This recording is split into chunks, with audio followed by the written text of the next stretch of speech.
నూలులో శతాబ్దాల గౌరవం, పట్టు పరంపరకు ప్రతీక, సంప్రదాయానికి శాశ్వత చిరునామా సఖీ.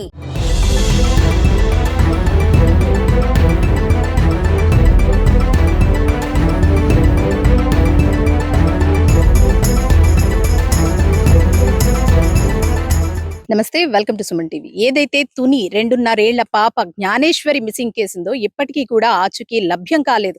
దాదాపు వారం కావస్తోంది. గత శనివారం ఏదైతే పాప మిస్ అయిందో అప్పటి నుంచి వెతుకుతూనే ఉన్నారు. ఎన్నో టీంలు ఇక్కడ రయంబావళ్ళు ఆ పాప కోసం సెర్చ్ చేస్తూనే ఉన్నారు. కానీ కనీసం చిన్న క్లూ కూడా ఎక్కడ దొరకలేదనే చెప్పుకోవాలి. ఏదైతే పాపతో పాటు మనకి సీసీటీవీ ఫుటేజ్ లో కనిపించిన వాళ్ళ పెంపుడు కుక్క ఉందో 3 రోజుల తర్వాత మళ్ళీ ఇంటికి రావడంతో ఆ పాప ఆచూకీ లభ్యమవుతుందని తల్లిదండ్రులు ఎంతో ఆనందపడ్డారు. కానీ కొన్ని క్షణాల్లోనే అది ఆవిరైందని కూడా చెప్పుకోవచ్చు. ఎందుకంటే కుక్క ఇంటికి వచ్చిన తర్వాత మళ్ళీ ఒక రోజు మిస్ అయింది. అది ఎక్కడుందనేది కూడా కనిపెట్టలేకపోయారు. తిరిగి డాగ్ వచ్చిన తర్వాత దాన్ని ట్రాప్ చేసి ఏదైతే GPS ట్రాకర్ ఉంటుందో ఈ రోజు ఆ ట్రాకర్ ని కుక్కకి అమర్చారు. కానీ ఆ ట్రాకర్ అమర్చిన తర్వాత ప్రస్తుతం అయితే గనక ఇంటి చుట్టూనే తిరుగుతుంది, ఎక్కడికి వెళ్ళడం లేదు.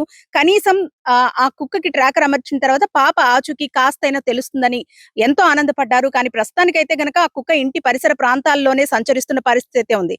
ఏదైతే మనం చూస్తున్న ఫెన్సింగ్ ఉందో ఈ ఫెన్సింగ్ కి పాప తల వెంట్రుకలు ఉన్నాయంటూ కూడా కొన్ని ఆధారాలు లభించాయంటూ గత 2 రోజుల క్రితం చెప్పడం జరిగింది. కానీ ఆ వెంట్రుకలకు సంబంధించి అవి పాపవా కావా అనేది అయితే నిర్ధారించుకోవాల్సిన పరిస్థితి అయితే ఉంది. ఎందుకంటే 2.5 ఏళ్ల చిన్నారి అంత పైనుంచి ఈ ఫెన్సింగ్ వరకు వచ్చి ఇక్కడి నుంచి లోపలికి వచ్చే పరిస్థితి అయితే దాదాపు అసాధ్యమనే చెప్పుకోవాలి. ఇన్ కేస్ ఒకవేళ ఆ పాప వచ్చినా సరే ఆ ఫెన్సింగ్ ని దాటుకుని లోపలికి వస్తే ఇదంతా దట్టమైన అటవీ ప్రాంతం మనం చూసుకోవచ్చు. చుట్టూ కూడా దట్టమైన అటవీ ప్రాంతం, ఎత్తైన కొండలు.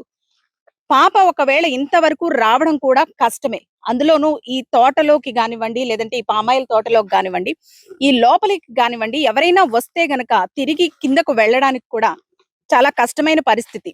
అలాంటిది 2.5 ఏళ్ల జ్ఞానేశ్వరి ఈ ప్రాంతానికి వచ్చి ఉంటుందా అనే అనుమానాలు కూడా వ్యక్తమవుతూ ఉన్నాయి.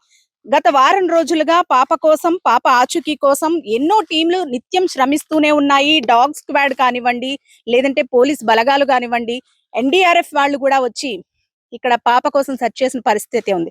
మనం చూస్తున్నాం కదా, ఇంత ఎత్తైన ప్రాంతానికి పాప వెళ్లే అవకాశం అయితే లేనే లేదని చెప్పుకోవాలి. మరి పాప ఎక్కడికి వెళ్ళింది? నిజంగా వారం రోజుల నుంచి గాలిస్తున్నా చిన్న క్లూ కూడా దొరకలేదు. పాప నిజంగానే ఈ అటవీ ప్రాంతంలోనే ఉందా, లేదంటే ఎవరైనా కిడ్నాప్ చేశారా? కిడ్నాప్ చేసుంటే గనక ఈ వారం రోజుల్లో ఏదో ఒక సమాచారం అయితే దొరికేది. కానీ అది కూడా లేకపోవడం అయితే గమనార్హంగా చెప్పుకోవచ్చు. ప్రస్తుతం పోలీసులు కూడా అటవీ ప్రాంతాన్ని జల్లెడ పట్టడంతో పాటు ఎవరైనా కిడ్నాప్ చేశారా అనే కోణంలో కూడా దర్యాప్తు చేస్తున్న పరిస్థితి. ఈ ప్రాంతం అంతా చూసారు కదా, కనీసం మనం కూడా ఇంత పైకి రావడానికి చాలా కష్టపడాల్సి ఉంటుంది. ఆ ఇంటి దగ్గర నుంచి ఈ పైకి రావడానికే మనం ఎంత శ్రమ పడ్డామంటే చిన్నారి ఇంత దూరం రాగలదా అనే అనుమానాలు అయితే వ్యక్తమవుతున్నాయి. నిజంగా ఇది కిడ్నాప్ అనే అనుకోవచ్చంటూ కూడా పోలీసులు పక్కా చెబుతూ ఉన్నారు. పాప ఆచూకీ లభ్యం కాకపోవడంతో అనేక విధాలుగా కూడా శ్రమ పడుతూ రాత్రింబవళ్ళు ఈ ప్రాంతాన్ని జల్లెడ పడుతూ ఉన్నారు.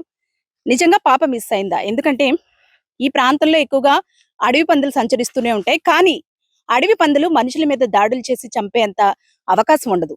కాకపోతే 2.5 ఏళ్ల చిన్న పాప కాబట్టి వెయిట్ కూడా తక్కువ ఉంటుంది కాబట్టి ఎక్కడికైనా ఈడ్చుకెళ్లిపోయిందా అనే కోణంలో కూడా పోలీసులు దర్యాప్తు చేస్తున్నారు. మరికొద్ది సేపట్లోనే దీనికి సంబంధించి ఒక క్లారిటీ కూడా వచ్చే అవకాశం ఉంది. నిజంగా మిస్సింగా, లేదంటే ఏదైనా జంతువు అటాక్ చేసిందా, అదే కాకపోతే ఎవరైనా కిడ్నాప్ చేశారా, ఈ కోణాలకు సంబంధించి ఒక క్లారిటీ అయితే రావాల్సి ఉంది. ప్రస్తుతం అయితే గనక అనేక టీంలు అయితే సెర్చ్ చేస్తూ ఉన్నాయి.